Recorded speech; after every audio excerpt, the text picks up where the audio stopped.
Imaginez marcher dans une rue déserte. Le vent souffle, soulevant la poussière. Les fenêtres sont brisées, les portes grincent doucement. Et à chaque pas, un écho résonne, comme si quelqu'un ou quelque chose vous suivait. Bienvenue dans l'univers des villes fantômes. Aujourd'hui, nous allons explorer ensemble 5 lieux abandonnés aux histoires troublantes et à l'atmosphère si oppressante que vous n'y passeriez pas la nuit. Notre voyage commence au Japon, sur l'île de Hashima, aussi surnommée Gunkanjima, l'île cuirassée. Vue du large, elle ressemble à un gigantesque navire de guerre.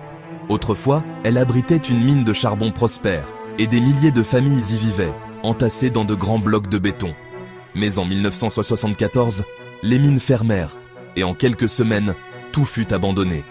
Les immeubles, les écoles, les hôpitaux, tout est resté figé, comme si le temps s'était arrêté. Aujourd'hui, seuls quelques touristes triés sur le volet peuvent visiter certaines zones. Mais les habitants de Nagasaki racontent que la nuit, on peut encore entendre le bruit des machines et les voix des mineurs. De l'autre côté du Pacifique, direction l'Amérique du Nord, en Pennsylvanie. Bienvenue à Centralia. Dans les années 60, un incendie souterrain se déclare dans une mine de charbon. Le feu ne s'éteint pas et se propage sous toute la ville. Le sol devient instable, l'air irrespirable. Les autorités ordonnent l'évacuation, mais quelques irréductibles refusent de partir. Aujourd'hui, Centralia est presque vide. Ses routes fissurées laissent échapper de la fumée et le feu brûle toujours, plus de 60 ans plus tard. Certains disent que ce paysage d'apocalypse aurait inspiré l'univers du jeu et du film Silent Hill. Changeons de continent et plongeons dans les eaux du lac Volta, au Ghana. Sous la surface se cache Dema, une ville engloutie après la construction d'un barrage dans les années 60. Les habitants ont été déplacés, mais les bâtiments, eux, sont restés. Des plongeurs qui explorent la zone parlent d'une sensation étrange, comme si les rues immergées gardèrent la mémoire de ceux qui y vivaient. Les nuits de pleine lune, certains pêcheurs jurent y voir des lumières bouger sous l'eau. Notre 4e étape nous emmène au cœur du désert du Namib, en Namibie. Kolmanskop, autrefois riche cité minière de diamants, fut abandonné dans les années 50 lorsque les gisements s'épuisèrent. Aujourd'hui, le sable a repris ses droits. Il envahit les maisons, monte jusqu'aux fenêtres et recouvre les meubles. En entrant dans ces habitations figées, on a l'impression que les habitants sont partis précipitamment, laissant tout derrière eux.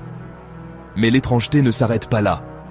Des visiteurs affirment avoir entendu des pas derrière eux ou aperçu des silhouettes dans les pièces voisines, alors que le lieu est vide. Enfin, notre dernière destination se trouve en Ukraine, Pripyat, la ville la plus tristement célèbre de l'histoire moderne. Construite pour loger les employés de la centrale nucléaire de Tchernobyl, elle fut évacuée en urgence le 27 avril 1986, après l'explosion du réacteur. Les rues sont encore bordées de jouets d'enfants, de cahiers ouverts sur des bureaux, de vêtements accrochés au cintre, comme si les habitants allaient revenir d'un moment à l'autre. Mais personne n'est revenu. L'atmosphère y est lourde, presque irréelle, et le silence est seulement brisé par le bruit du vent dans les arbres qui ont envahi les trottoirs. 5 villes, 5 histoires, où l'homme a dû céder face à la nature, aux catastrophes ou aux décisions humaines.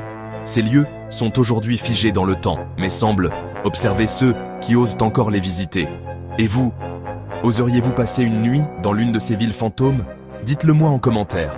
Et si ce voyage au cœur de l'abandon vous a captivé, abonnez-vous au Cercle des Ombres, car ce n'est que le début de notre exploration.